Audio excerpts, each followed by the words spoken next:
Yo, what's up, everybody? This is your boy Isaac, And this is your boy Bryce.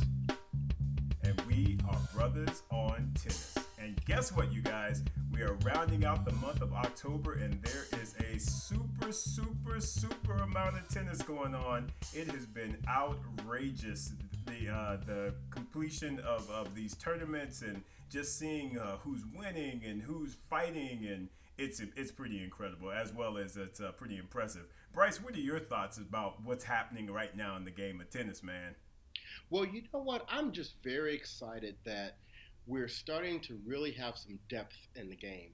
I know on the men's side, you still have Roger, you still have Rafa, you still have Novak kind of winning the big ones, but you have this new crew of players coming up that, are really, kind of interjecting themselves into some of these titles. And on the women's side, come on, it's anybody's game. I mean, any tournament that you enter, it can be any one of 5 or 6 different women that can win it. So I think it's a really good sign for the game of tennis. That's what I'm talking about, man. I mean, just so much game. It's crazy. We got some fellas who are going home, battling out for their home titles, and you got the ladies who had their elite Zuhai. Is that how you pronounce it? Zuhai event. I know you're not asking me. Right? Okay, we'll just call it the Zuhai. And now we got the WTA, we got the Shenzhen event. So, I mean, just a lot of fantastic tennis, man. So, I'm engaged, man. I'm trying to soak it all in. It's crazy. Well, I tell you what, let's get started with the men's tournaments from last week because, like you said, it was the story of the Suns coming home and winning their tournaments at home. And the first one we had was the tournament in Vienna, Austria, which is where Dominic Thiem is from. And you know what? That ended up being a very interesting tournament because of some of our predictions we made last week. And I know I had actually predicted that Monfils might actually win this title, but I was glad to see he made it to the semifinals. He lost to Diego Schwartzman, who I thought he was going to meet, but Schwartzman's really put it on him, 6-3, 6-2, to make it to the finals. I was very surprised with that. And then I believe I actually said Thiem was going to make it to the finals. He did beat Berrettini in the semifinals in a close three-setter. But in the finals, Thiem represented for the home front and a very good match that went 3 sets. He took out Diego Schwartzman. Yeah, exactly, Bryce. I mean, the fact that Team was able to get past Berrettini as well as Karina Busta, both of those matches going 3 sets. I mean, he just. Oh, I'm sorry, not against Karina Busta. Not against it was Busta. actually against No. Verdasco. Not not against Busta. No. And I'm not Hey, look, if Busta is listening to this, I'm not busting on you. You know Nick Kyrgios was the one to put you on blast on social media, so I'm just repeating what he said when he said that your game was boring and plain. So Leave it to Nick Kyrgios to start up some controversy, right? Right. But I mean, Dominique Thiem was doing some fighting, Bryce. I mean, he battled. I mean, he was down to Berrettini, and lost that first set, and looked like he was, gonna go down straight sets, and he fought back that second set. Ended up taking it to a third and then snatching it away from Berrettini. And basically the same thing happened in the final. I mean, he was not looking good against Diego Schwartzman initially, but he finally found his rhythm, and I guess the home crowd got him pumped up. And, man, he came through and he pulled that title, dude. It was very, very impressive, man. Well, the thing that I want to say about Thiem is, in the beginning we were really labeling him as a clay courter, and he has gone well beyond that now. He is a legitimate top 5 player, really, on any surface. Maybe not grass so much yet, but indoors, hard court, clay, he's a top 5 player. Absolutely agree, bro. And let's not forget, Team now has the most titles on the year than any other player. He's actually won 5 tournaments this year. Wow. He's really doing it. Yeah, compared. Exactly. I mean, Djokovic, Nadal, Federer, I think all of them have 4 tournaments, as well as Medvedev. All of them have 4 tournament wins, and he's got 5. Pretty incredible. Well, maybe he can start coaching his girlfriend since she got dropped by Sasha. Uh, she's looking for a new love in terms of coaching. That's cold, man. That's cold. Just Oh reporting what I man. read. Just reporting what I read. Right? Oh, poor Kiki. We gonna pray for you, Kiki. Sasha over there like, Kiki, do you love me? Man. Apparently not. Oh my god. Listeners, if I Oh if I man. if I sound like I'm a little bit loose, I am vacationing right now in Maui, and I'm doing this Yes. podcast, and I'm out here looking at the ocean as I'm talking, and so forgive me if I'm a little loose on this episode. Yes, listeners, I am very, very annoyed because I am what? Not in Maui, Hawaii. But it's all good, my man. You continue to enjoy yourself over there. All right. Well, let's talk. Speaking of enjoy yourself, let's move over to the Yes. Swiss indoors um, from last week, and this is another one of these tournaments that we can just retitle as the Roger Federer Open. And you know what, Isaac? Before we get into the results, I had this thought yesterday. I said, Yeah. wouldn't it be funny if next year, like Nadal and Djokovic entered the Swiss indoor tournament? Ooh, that would be evil, dude. That that would be what we call what, petty. And Yes. but Talk about, no. I would love to see that, just to be like, we gonna come to your tournament and challenge you. Dude. Dude, that would be straight shade. That's all I can say. That is straight shade. Djokovic and Nadal, don't you dare do that to Roger. You gonna let him do his thing in Basel. Right. It's But enough you got Stan Wawrinka up there fighting about it. Shoot. well, Stan, you saw what he did. Stan, what withdrew, defaulted out of his match with Roger. Yeah. He Yes, he yes, he did. he just conceded the path. He knew this was Roger's tournament. He Um, knew what was up. But it ended up being a really good tournament. We had in the semifinals up top, we had Federer against Tsitsipas, which is always a good matchup, and Federer won that obviously 6-4, 6-4. And then in the bottom half, we had Opelka against De Minaur, and that was a crazy semifinal match. That went Dude. 7-6, 6-7, 7-6. I mean, Hmm? De Minaur won that match. And if I remember correctly, Isaac, didn't we both predict that the finals was going to be Federer against De Minaur? Yes, we did. And and then because it's not rocket science, I think we both picked Federer to win the tournament, which he did by giving Alex two Aunt Jemima sized hibiscus. Right? He was like, "Yeah, son, you look hungry. Let me go on ahead and feed you. Go and get out of my country, trying to Right. steal my title." But Mm-mm. Bryce, I'm trying to tell you, what we talked about last week was so true. Once again, Roger got a hold of Tsitsipas, and he was like, "Look, son, you talking all that noise. Ain't Yep. nobody scared of you. Yep. Ain't nobody scared of you. And you up in my home? Boy, please, listen." He put them things on him. He was like, straight says, "Holla. Sorry, not sorry. We'll see you later." But those were some good Oh, my results, goodness. and congratulations to both Dominic Thiem and Roger Federer. Excellent, excellent work. Absolutely. Congrats, guys. Now, Isaac, talk to us about this elite trophy from last week. Yeah. So, folks, if you remember, we had the Elite Trophy. That was for the players on the WTA that were ranked from 9 to 20, and they were grouped in 4 groups, and they were named after flowers and all this other wonderful stuff. Actually turned out to be a really, really interesting tournament. Some of the folks that we thought may have done better, if you will, unfortunately did not.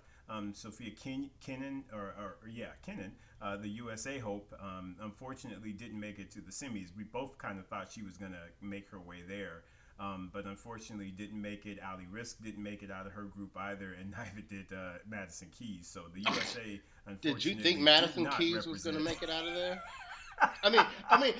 Yes, I agree with you. We thought Sophia Kenin was going to make it out of there. I just want to make a distinction that all those players were not under the same assumption.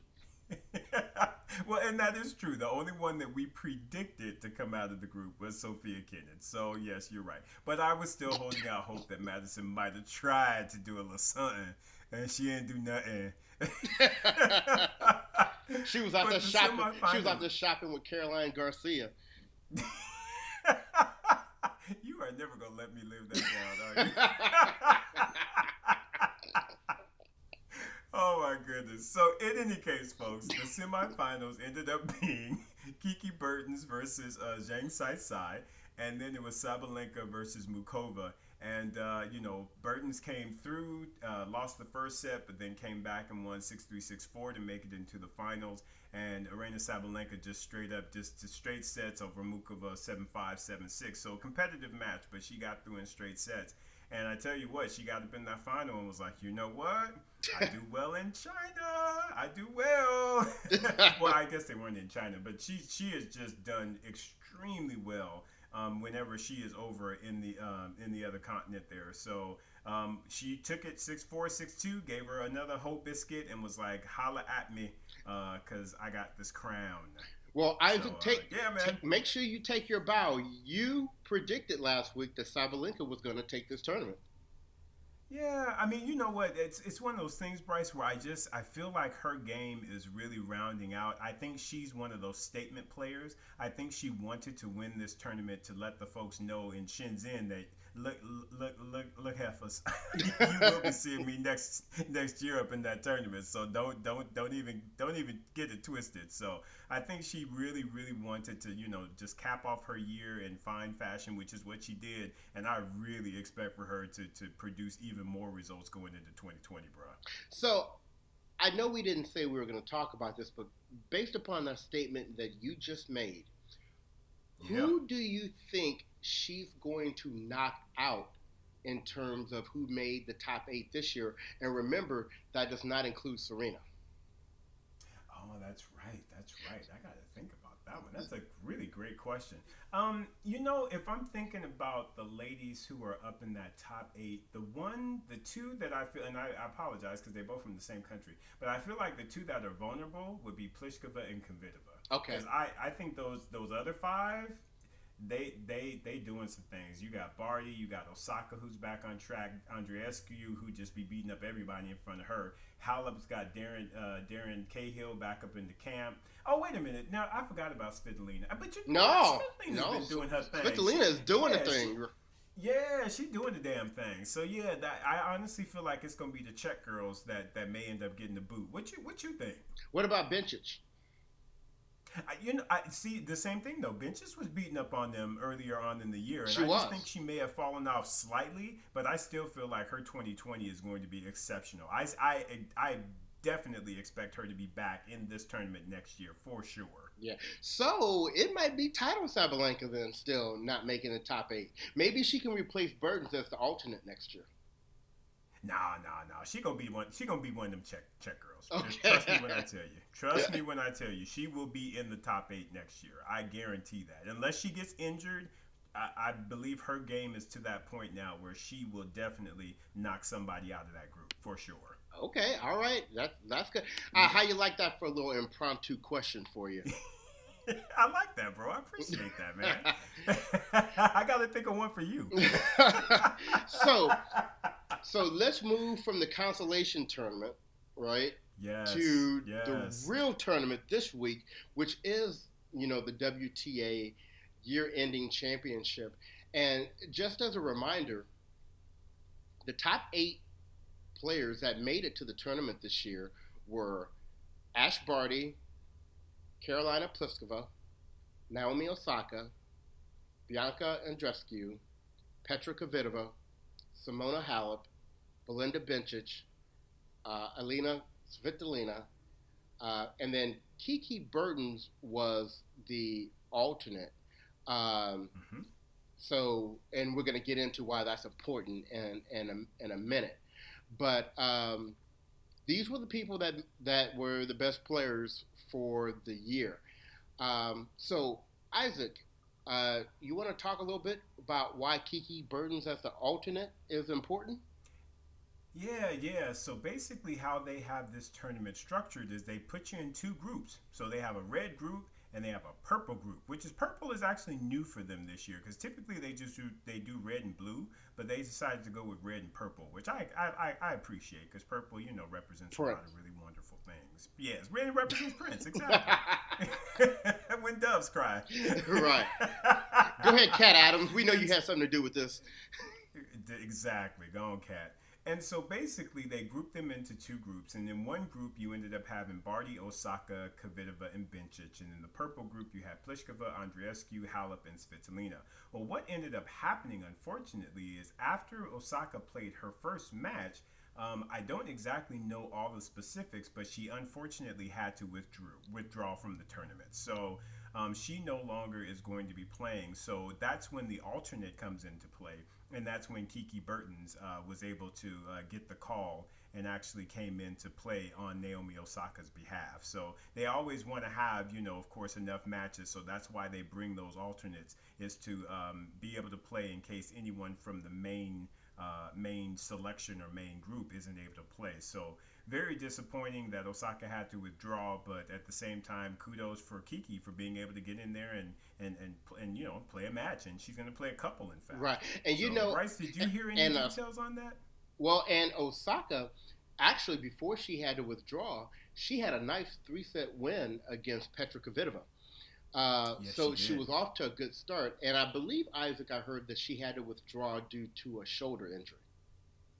Oh, got it. Okay. Okay. So don't know how serious that is or is not, but um, look, this is going to be a common theme for the end of this year. Next year is a huge year for tennis players because you have all of Yes. your normal Grand Slams, all your normal Tier One, and Master Series type tournaments, but you've also have the Olympics, which is a Yes. huge thing One of my thrown in. favorite events. So Yes. players are starting to pay attention to their schedules right now because they want to be able to last throughout the whole year. Um, it's going to be a great year for tennis next year. Absolutely, brother. And I am so happy that we are going to be covering it. It's going to be awesome. Yeah. Yes. So Bryce, speaking of this Shenzhen, what are you thinking is going to end up falling out from the groups? Now, who do you think are going to make the semis and potentially vie for this title? I kind of went out there a little bit. I am guessing that the semis are going to be. I put in the top half Barty against Fitolina, and Okay. and then in the bottom half I put Bencic against Halep. All right. Interesting. Very nice. Funny enough, now I also picked Bencic and Halep because I think Halep will end up winning the group that she is in, Mm-hmm. and I also think that Bencic will end up being second in the group that she's in. Mm-hmm. I actually had Ash Barty taking that top group. As well as I have, well, and I know this is from an odds maker standpoint, it might be tough, but I actually think Bianca Andreescu is still going to slide on through there.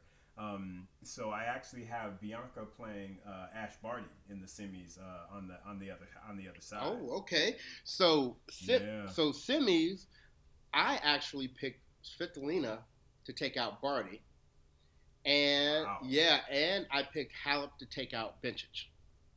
Uh huh.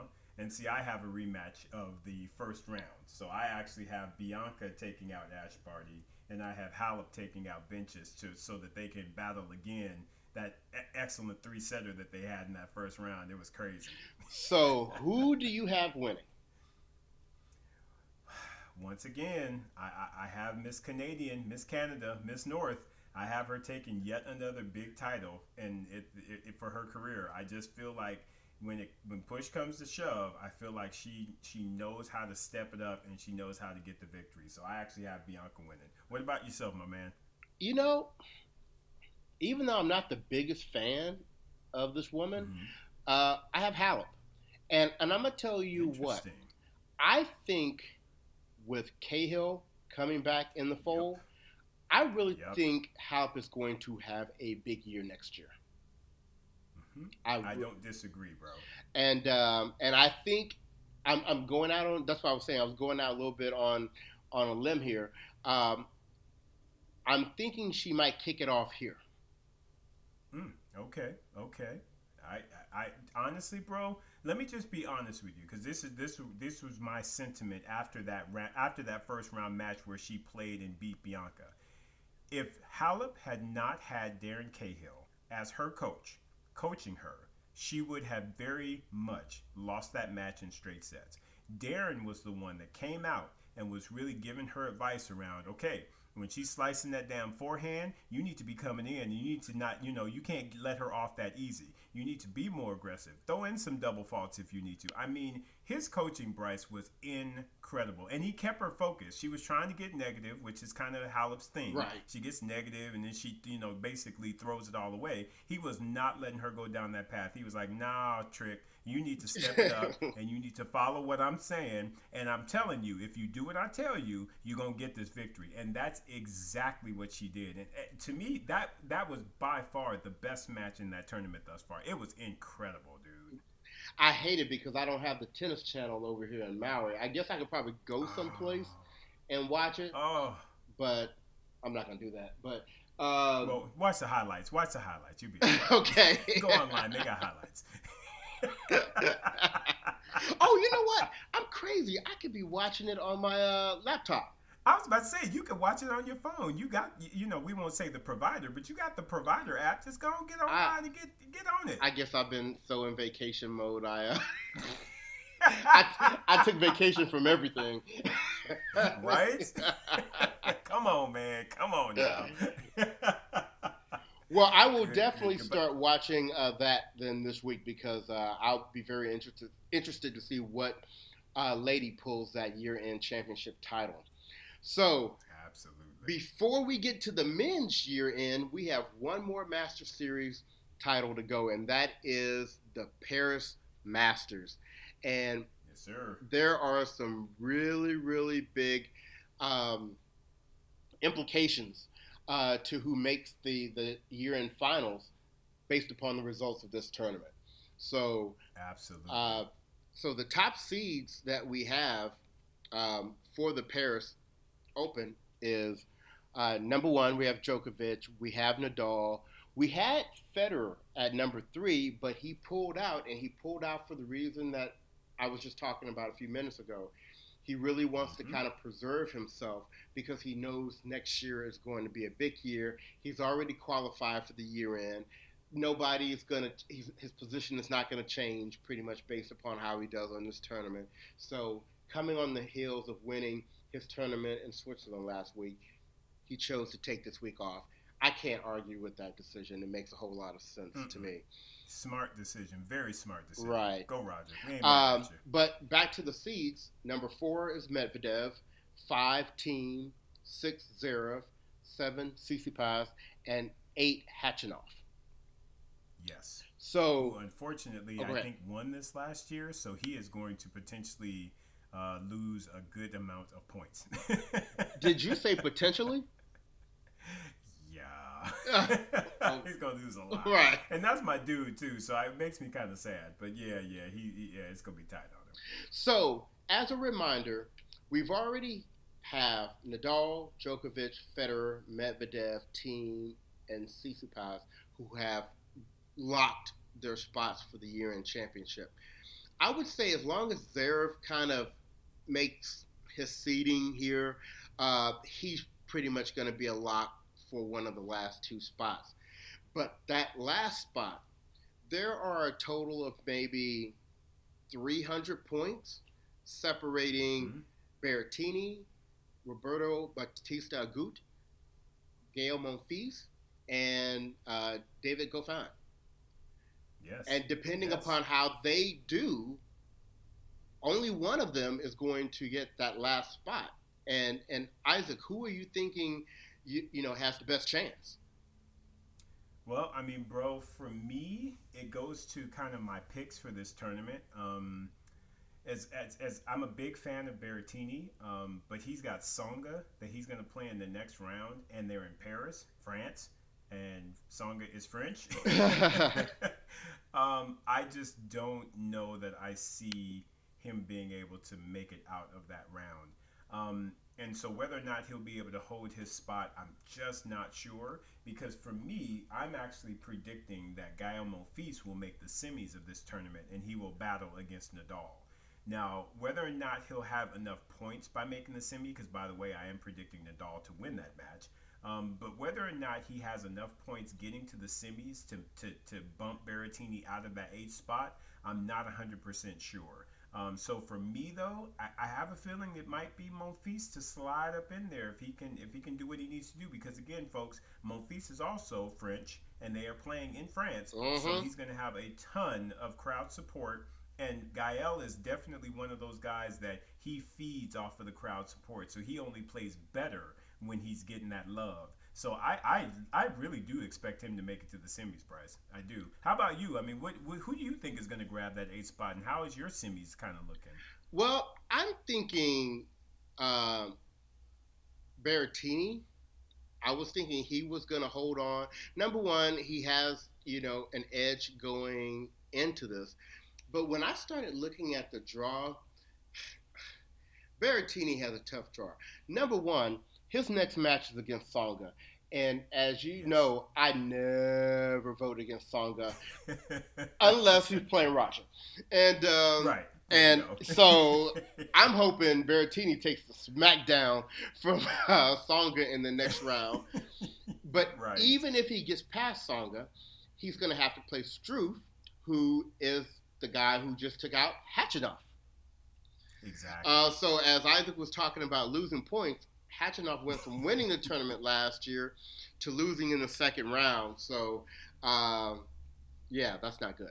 That's not good. And so I don't know that I can see Berrettini doing really well. So I can kind of see the Monfils thing. But let's go to who I think is going to make the semifinals, right? So I'm going to start at the top. Yes. And so I think at the top of the draw, it's going to be Djokovic. And the reason, as the first semifinals, and the reason is going to be for the very same reason you said with Roger last week with Tsitsipas.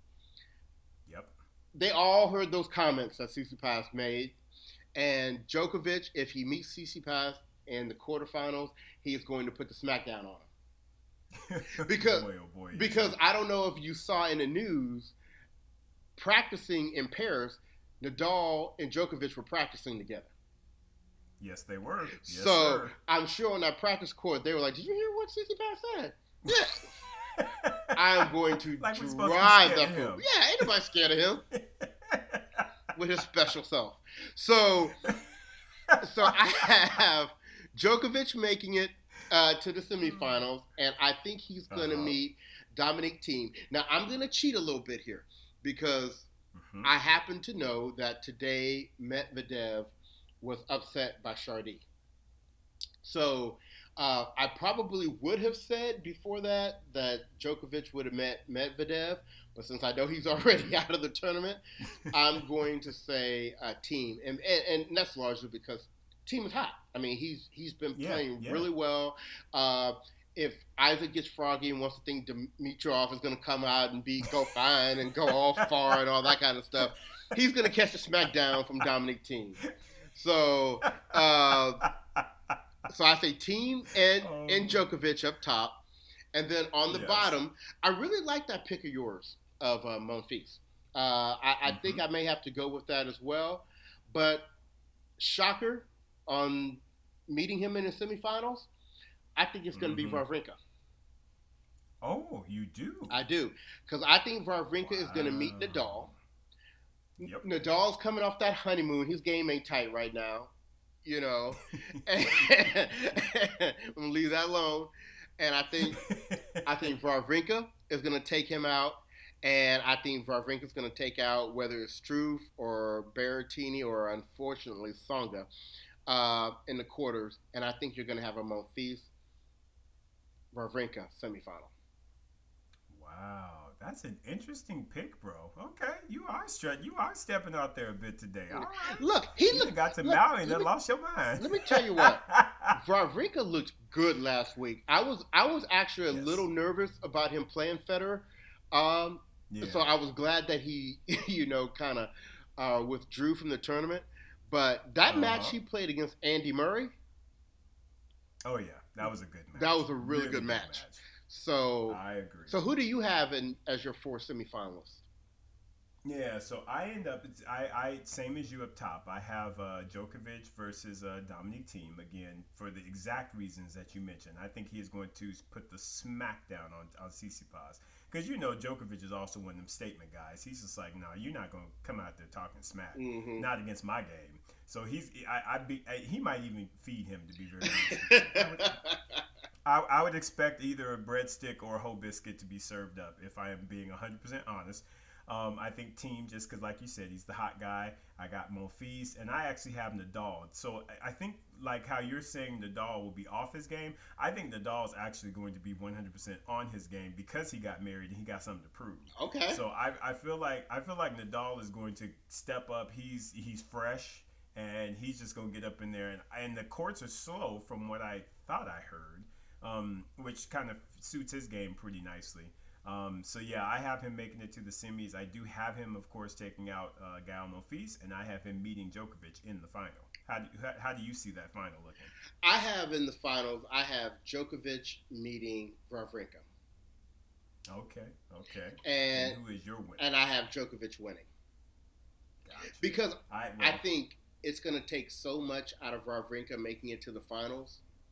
I think hmm he's going to be done by the time he meets Djokovic, and Djokovic is going to be hyped, and he's going to be like, "Look, y'all, y'all forgot about me." right? Yeah, and let's not forget, Djokovic and Nadal are still battling for the end of the year. Oh yes, yes, So there's absolutely, there's absolutely. plenty of motivation out there for those guys still to go out there and play. Yes, agree completely. Yeah, So I mean, for go ahead. yeah, for me, Bryce, I actually have Nadal taking the title only because, like I said, he got married, and I just think that this will be Novak's wedding gift. Gotcha.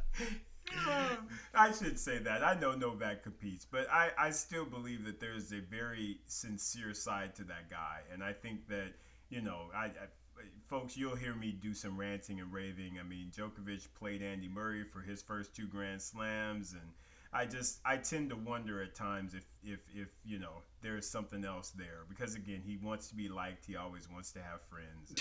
So who knows? like So that's like I'm gonna leave that there. like Kyrgios says, he always does that boob toss at the end of his All right. the smacks of desperation to be liked. To be liked. I mean, that to me is Djokovic's thing. So yeah, I have Nadal snatching the title. There you Wow. go. Well, as we are talking about the greats of the game, as we mentioned Yes. last week, Roger Federer won his 103rd singles title in his career. And if you Amazing. didn't know, the all-time record is held by Jimmy Connors, who is, yeah, I'm sorry, I cleared my throat on that one. But Jimmy Connors with 109. And so, Yes. Isaac, my question to you as our hot topic for this week, do you Yes. think Roger will eclipse that 109 mark before he retires, which could be by the end of next year? Right. And you know what, Bryce? So for me, my answer to that is 100% yes. He can definitely do it. There is only that's six titles. I mean, Roger has already won four this season. I don't see anything changing next season. Hell, in fact, he should have won five because it should have been Wimbledon under his belt anyway. But we're not going to go there once again. Right. And let's be clear, Roger still plays a hell of a game on indoor hard courts, which is what the Euroleague championships are, and I think he's won like what 6 or 7 of Yeah. those. Mm-hmm. So I mean, who's to say he can't make 104 the Euroleague championships, and then he's just five away? or 6 if he wants to eclipse it. So I really believe that Roger Federer has enough energy and enough gas left in the tank to be able to go out there and do what it takes to actually win the tournaments before he retires. Will he do it all in 2020? That's where I struggle. I wonder if he's not going to get like maybe the 108, and then he'll extend into 2021 and play the Budapest Open on rocks or whatever the case may be. Hey, do what you need to do, get them last 2 titles, and then be like, look, I'm calling it a day, folks. So for me, I absolutely believe he will get it done, and I do believe he will eclipse that record of Jimmy Connors. What about you, bro? What is your perspective on that? You know what? First of all, I love Roger Federer. He's my favorite male player of all time. I can actually say that over Ivan Lendl now, because Lendl has always been kind of my guy, and I still love Lendl, but just with everything that Roger Federer has done in the game, I have to give him that nod as my favorite of all time. Where Jimmy Connors is, I can't even think of what I want to say about Jimmy Connors. If he has an opportunity to take a record from Jimmy Connors, get at it, my dude. Get at it. But get at it. But seriously, from Roger's standpoint, I think Roger knows he is going to be surpassed on the Grand Slam tournament count. And the overall title count might be something that he could hold on to. So I think for that reason, he's going to make sure he gets that record, because that could be something that allows him to hold some goatish type stature still, because he owns that record. Yeah, that's a good point. Very, very good point. Yeah. Because I don't know that I see Nadal getting anywhere close to 109.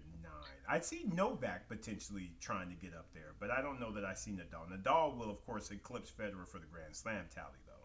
Yes, and let me tell you what, I agree with you with Nadal. I mean, he would need a few more tournaments on clay to do that, but for Novak, I think it's going to be a different situation. I think with Novak, I think this next generation is going to slow his tally down, because I agree. Yeah, go ahead. Sorry. Yeah, no. I think there are enough players. I could probably name 5 right now that even if they are not consistently beating him right now, I think across the next couple of years, I mean, Tsitsipas, Dominique Thiem, Medvedev, potentially Khachanov, Rublev. If Zverev could get his game together, he's got the talent together. Exactly. His head ain't wrapped around it all the time. But yeah, I see him definitely getting more victories over Novak, and even some of the even younger guys. I see FAA being able to finally get his game right and be able to get up there and contend with Novak and the rest as well. It's taken him a couple more years, but I still see him making some real big strides in the game too. So and whenever you're right. Hey, and whenever Kyrgios is not suspended or on probation, Djokovic got to keep his head on a swivel for him too. Right? Go on, preach, man. I completely forgot about my dog Kyrgios. Yes, sir. Kyrgios scared of nothing. Right. No. I mean, think about it. Djokovic don't have a win against Kyrgios. Still doesn't. Right. Still doesn't. So and Kyrgios will remind him of that too. Exactly. So I just think he's going to have some competition. And think about it in a tournament. If Djokovic has to play kind of 2 or 3 of those guys in succession in a tournament, that's just going to be tough. Now, don't get me wrong. I got respect for Djokovic. I mean, he's going to get his share of wins too, but I think it's going to prevent him from going on a run that's going to put him into that stratosphere of where Federer is. I agree. I do agree.